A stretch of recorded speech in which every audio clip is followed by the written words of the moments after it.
جناب شعیب کو جھٹلانے والوں کا انجام کیا ہوا؟ شیطان کن برائیوں کو لوگوں کی نظر میں اچھا دکھاتا ہے؟ کیا اللہ ہر گنہگار کو ایک ہی طرح کا عذاب دیتا ہے؟ آئیے جانتے ہیں ان سوالوں کے جوابات کے بارے میں ہمارے آج کے اس ایپیسوڈ میں۔ بسم اللہ الرحمن الرحیم۔ ناظرین کرام سلام علیکم۔ سبیل قرآن کے اس تفسیری پروگرام میں ایک بار پھر آپ کا خیر مقدم کرتے ہیں۔ آپ کے سامنے سورہ عنکبوت کی آیت نمبر 37 سے 40 تک کی تفسیر لے کر حاضر ہوئے ہیں۔ تو آئیے سب سے پہلے اس سورہ کی آیت نمبر 37 کی تلاوت کو اس کے ترجمے کے ساتھ سنتے ہیں۔ کتاب انزلناه الیک مبارک لیدبروا آیاته ولیتذکر اولو الالباب۔ بسم اللہ الرحمن الرحیم۔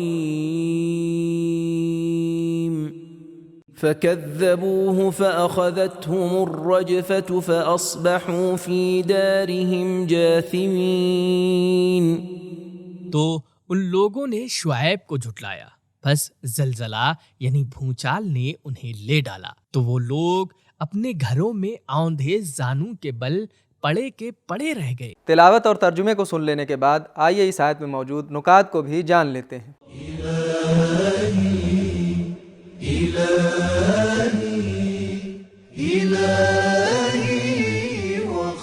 رجفہ زمین کے ہلنے کو کہا جاتا ہے۔ اراجیف ان خبروں اور باتوں کو کہا جاتا ہے جو لوگوں کے عقیدے کو ہلا دیتی ہیں، اور ایسی باتیں کہنے یا لکھنے والوں کو مرجفون کہا جاتا ہے۔ جاثمین زانوں پر بیٹھنے کو کہا جاتا ہے۔ گویا زلزلے کی وجہ سے وہ لوگ نیند سے اٹھے اور آدھے ہی کھڑے ہو سکے تھے کہ انہیں موت آ گئی۔ نکات کو سننے کے بعد آئیے اب اس آیت میں موجود پیغامات کو بھی غور سے سنتے ہیں۔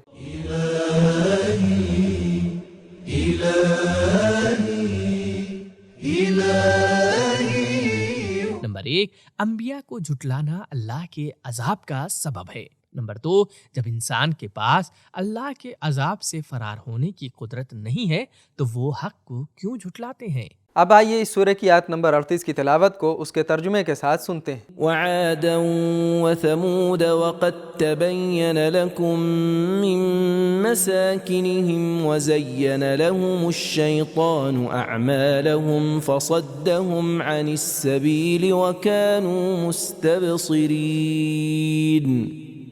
اور قوم عاد اور سمود کو بھی ہلاک کر ڈالا، اور اے اہل مکہ، تم کو تو ان کے اجڑے ہوئے گھر بھی راستہ آتے جاتے معلوم ہو چکے، اور شیطان نے ان کی نظر میں ان کے کاموں کو اچھا کر دکھایا تھا اور انہیں سیدھی راہ چلنے سے روک دیا تھا، حالانکہ وہ بڑے ہوشیار تھے۔ آیت نمبر 38 کی تلاوت اور ترجمے کو سننے کے بعد اب آئیے اس آیت میں موجودہ پیغامات کو بھی جان لیتے ہیں۔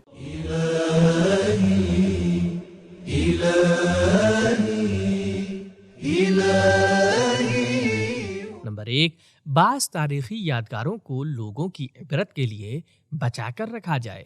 نمبر 2، اپنی برائیوں کو اچھا سمجھنا شیطان کا جال ہے۔ زینا لہم الشیطان اعمالہم، گھمنڈ کرنا، اپنے آپ کو بڑا سمجھنا اور اپنے مال و دولت اور قدرت پر فخر کرنا شیطان کی طرف سے اچھی دکھائی جانے والی چیزوں کے نمونے ہیں۔ نمبر 3، زہر میں ڈوبی ہوئی توجیہات اور پرچار حق سے گمراہ ہونے کا سبب ہے۔ نمبر 4، انسان فطری طور پر زینت اور خوبصورتی کو پسند کرتا ہے اور شیطان اسی فطرت کا غلط فائدہ اٹھاتا ہے۔ نمبر 5، بصیرت رکھنے والے اور جانکار لوگوں کو بھی شیطان کی جانب سے بہکائے جانے کا خطرہ رہتا ہے۔ نمبر 6، پروردگار عالم کسی بھی قوم کو بنا کسی دلیل کے عذاب میں مبتلا نہیں کرتا۔ نمبر 7، لوگ فطرت، عقل اور انبیاء کی رہنمائی کے ذریعے جانکار بنتے ہیں، کانوا مستبصرین، مگر شیطان بھی بیکار تھوڑی ہے۔ زینا لہم الشیطان فصدہم۔ آئیے اب آیت نمبر 39 کی تلاوت اور اس کے ترجمے کو غور سے سنتے ہیں۔ وقارون وفرعون وهامان ولقد جاءهم موسى بالبينات فاستكبروا في الأرض وما كانوا سابقين۔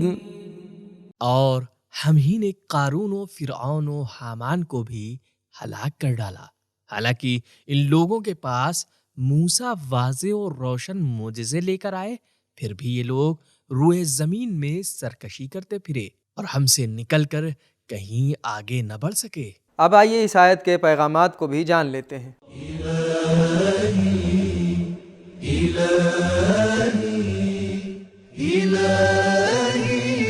نمبر 1، تکبر کا نتیجہ نابودی ہوتا ہے اور ان کی بری عاقبت لوگوں کے لیے عبرت ہے۔ نمبر 2، پہلے حجت تمام کرنا اور پھر سزا دینا اللہ کی سنت ہے۔ نمبر 3، تکبر کے مختلف نمونے ہیں۔ قارون مال پرستی کا مظہر ہے اور فرعون و حامان قدرت پرستی کے مظہر ہیں، لیکن یہ سب سرکشی، بغاوت اور حق کے ساتھ ہردرمی کرنے میں مشترک ہیں۔ نمبر 4، مال و دولت اور طاقتیں سب اللہ کی قدرت کے سامنے عاجز اور بے اثر ہیں۔ آئیے اب آیت نمبر 40 کی تلاوت کو اس کے ترجمے کے ساتھ سنتے ہیں۔ فَكُلًّا أَخَذْنَا بِذَنبِهِ فَمِنْهُمْ مَنْ أَرْسَلْنَا عَلَيْهِ حَاصِبًا وَمِنْهُمْ مَنْ أَخَذَتْهُ الصَّيْحَةُ وَمِنْهُمْ مَنْ خَسَفْنَا بِهِ الْأَرْضَ وَمِنْهُمْ مَنْ أَغْرَقْنَا وَمَا كَانَ اللَّهُ لِيَظْلِمَهُمْ وَلَكِنْ كَانُوا أَنفُسَهُمْ يَظْلِمُونَ۔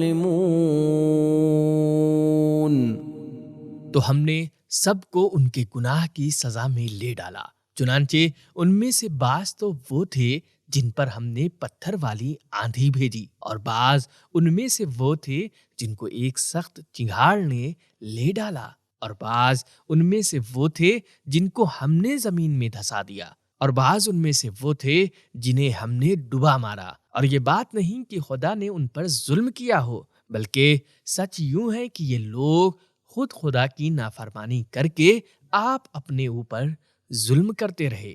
آیت نمبر 40 کی تلاوت اور ترجمے کو سننے کے بعد آئیے اس کے نکات کو بھی جان لیتے ہیں۔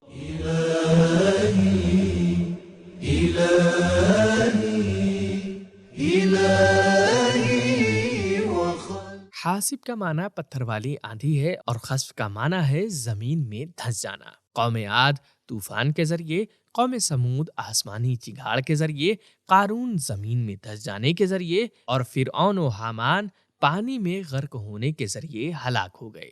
جی ہاں، کبھی کبھی اللہ تعالیٰ انہی طبیعی چیزوں کے ذریعے ہی لوگوں پر عذاب نازل کرتا ہے۔ نکات کو سننے کے بعد اب آئیے اس آیت میں موجود پیغامات کو بھی غور سے سنتے ہیں۔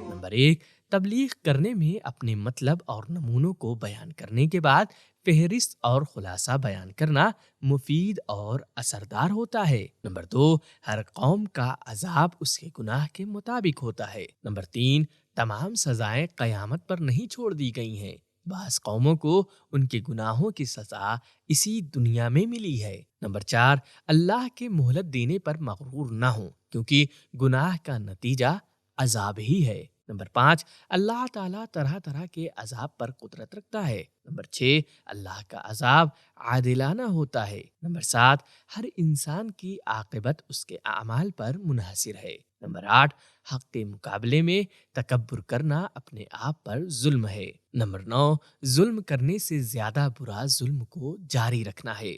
تو ناظرین کرام، ہم نے یہ جانا کہ اللہ نے جناب شعیب کو جھٹلانے والوں پر ایسا زلزلہ بھیجا کہ وہ نیند سے پوری طرح اٹھ بھی نہ سکے اور انہیں موت آ گئی۔ شیطان گھمنڈ کرنے، اپنے آپ کو بڑا سمجھنے اور مال و دولت پر فخر کرنے جیسی برائی کو انسان کی نگاہوں میں اچھا دکھاتا ہے۔ اللہ ہر گنہگار کو ایک طرح کی سزا نہیں دیتا، بلکہ ہر انسان کو اس کے گناہ کے مطابق سزا دیتا ہے، جیسے قارون کو زمین میں دھسا دیا اور فرعون و حامان کو پانی میں غرق کر دیا۔ یہ تھے ہمارے سوالوں کے جوابات۔ ملتے ہیں اگلے ایپیسوڈ میں، تب تک کے لیے خدا حافظ۔ سبیل قرآن، قرآنی سماج کی پہچان۔